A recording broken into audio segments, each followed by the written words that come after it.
Hi guys, welcome back again to another sewing tutorial on Joanne's channel. If you're stopping for the first time, you're welcome.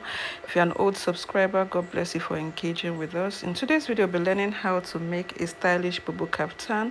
If this is what you're interested in learning, please watch to the end, like, share, and please most importantly subscribe. So guys, let's get right into the tutorial. Okay guys, we're back again like we never left. On my work table, I have my fabric placed on fold. We'll be cutting out the front and the back pattern together. So what I'll simply do here is to establish a guideline. So from the pattern or from the topmost part of the fabric, I'll be coming down by 1 inch, and then I'll go ahead and draw a straight line.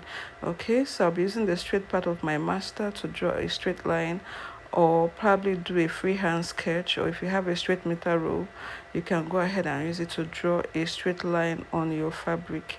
So the next thing I'll do is to establish my shoulder measurements. My shoulder measurement is 7.5 inches, and then the cut together sleeve from the shoulder or from the center back is 21 inches. So you can go ahead and mark your own measurement from your center back to your sleeve length. Okay, it could be more than 21 or probably 21 if you so wish. So guys, the next thing I'll do is to mark my shoulder measurement on the fabric. I'll highlight it, and then the off shoulder 2.5 inches. If you want your off shoulder to be elaborate, you can mark 4 inches. 2.5 inches is not a standard, but I bet you're perfectly safe if you mark 4 inches or probably 5 inches, because the trick is the outer neck that guides or helps the fabric to stay fit on your body. Okay, so I'll come down by 1 inch to draw my neckline for both the front pattern and the back pattern, and then go up by 1/2 inch on the neckline, because we'll be using a facing for this. So that's 1/2 inch is very important, so that you don't create more off shoulder than you anticipated. Okay, so the next thing I'll simply do is to mark the full length of the bubu kaftan. That is the full width. Your center back to the full sleeve. Just mark the measurement straight down to your full length of your bubu. Okay, so it's just a straight rectangular marking down to the full length. And I did mention that the full length of my bubu kaftan is 57, but I added additional 2 inches because I'll be using a heel. I'll be using heels for this particular fabric. Okay, so add your seam allowance, and if you want to add an extension, it's okay. So I'll go ahead and cut out the excess pattern on the fabric. So the next thing I'll do is to separate the front from the back. We'll be drafting the front pattern before addressing or drafting the back pattern. Okay, or probably doing the finishing of the back pattern. So for the front pattern, I'll go ahead and cut out my facing. So I have this fabric placed on fold, and then I'll go ahead and secure this fabric with my pins, because it's actually a Duchess fabric, so there'll be need for me to stabilize it. Okay, so after cutting it, I'll detach it and draft the actual facing I want for the front neckline. So this is what I want. It could be rectangular or spherical. Okay, so it's just a perfect fit. So the next thing I'll do is to draft or cut out this strip I'll be using for the altar neck, which is 2 inches. You can see it's a very long strip of fabric, so I just cut out 2 inches of a very long fabric, and then I'll go ahead and fold it to create the actual strip that I want. So I'll be showing you guys what I actually did to create the strip. So I'll place it on fold 1/2 inch on both sides, and then I'll either overlap or sandwich it, as you can see me doing. So fold 1/2 inch on both sides, and then fold it again. So ensure that you're doing it actually on the right side of your strip. Okay, so I've gone ahead to place my facing or attach the facing, and then I created a crease line on the center front of my pattern. So use your steam iron to create that crease line, because it's going to act as a guide for this pattern. Okay, so this is a strip of fabric. I've gone ahead to join it, and then I give it a very good press so that it will be very neat. And then I'll go ahead and place it on my bubu kaftan, on the front pattern, directly on the center point or the center part of my front pattern.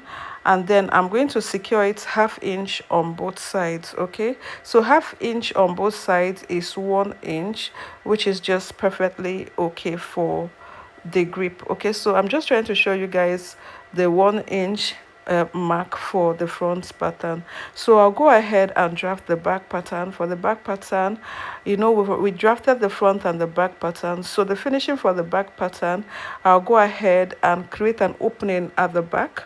So the width is 1.5 and the depth is 5 inches, and then I'll mark 1/2 inch seam allowance. You can see where I placed my scissors, cutting it out by 1/2 inch, and then I'll go ahead and draft my facing. Okay guys, so the facing will be utilizing this extra 1/2 inch on the back pattern. So to draft the facing, I place this piece of fabric on fold, as you can see, and then I'll place my back pattern on it. Ensure that you align your fabric very well. Okay, so let the edge be on each other, the foldings be on each other. So I'll go ahead and secure it with my pins. Like I mentioned earlier, Duchess is a very fragile fabric, so you need to really secure it.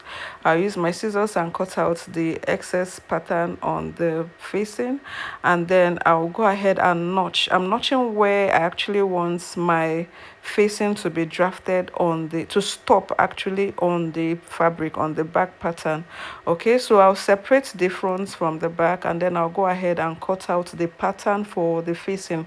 So for the back facing, I'll be doing a rectangular cutting. This is to show you guys that it doesn't really matter whether it's spherical or a square shaped fabric or a square shaped pattern for the facing.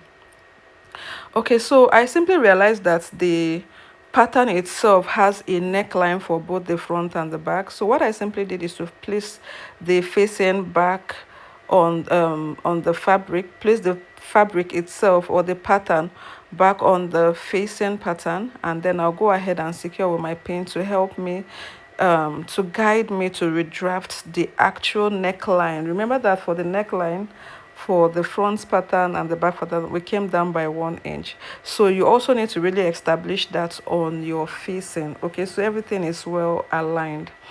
So I'll go ahead and separate this, and then I'll place it right sides facing each other. So I'm going to open up this. I'll open up the fabric, the pattern or the back pattern itself, and then place the pattern, the facing on it, so right sides facing each other. And then I'll go ahead and close up. Okay, close up this opening. Okay, ensure that you use your loops, because we'll be using a loop. So this is the loop for the back. This is the loop that will hold the strip that we placed on the front pattern. So the loop is about 1.5 to 2 inches, or probably 1.5 inches on fold. Okay, so on a spread you should have about 2 to 2.5 inches or 3 inches, depending on how you want your loop, how elaborate you want your loop. So I've gone ahead to close up the back pattern for with the facing, and then with the loops sandwiched in between it. So this is the front pattern and the back pattern, right sides facing each other. So I'm going to secure it with my pins. You can see my pins on it. I usually work with my pins to ensure that whatever I'm doing is accurate to a reasonable extent. Okay, so I'll go ahead and close up my shoulder. After closing up the shoulder, I'll place the fabric, the wrong sides facing each other, just like you're assuming that you're wearing the dress. Okay, so the way it is on my table, you can see that the right side is facing upwards while the wrong side is downwards. So I'll simply go ahead and mark my body measurements. First of all, the horizontal measurement, which is from my shoulder to my sleeve opening, 14 inches, to my waist 18 inches, and then to my hip 26 inches. So I'm going to be doing it for both sides. And I also want to elaborate the importance of this crease line, because it's also going to help in this part as well, in as much as we used it for the attachment of the strip. So from the crease line, I'm going to be marking my body measurements plus 2 inch seam allowance on one side, and I'll do that for the other side. The sleeve opening, the quarter of my bust plus 2 inches, the waist, quarter of my waist plus 2 inches, and then the hip, the quarter of my hip plus 2 inches. Okay, so then the measurement you have on the hip, just place it, draft it down, but ensure that it's accurate.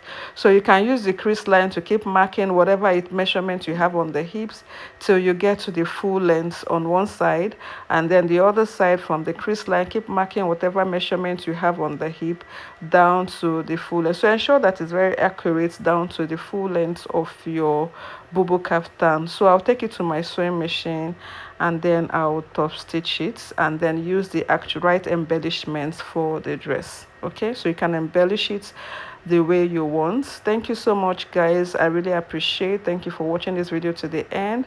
Please, guys, don't forget to like, share, subscribe, and then look out for my other tutorials. Thank you so much, guys.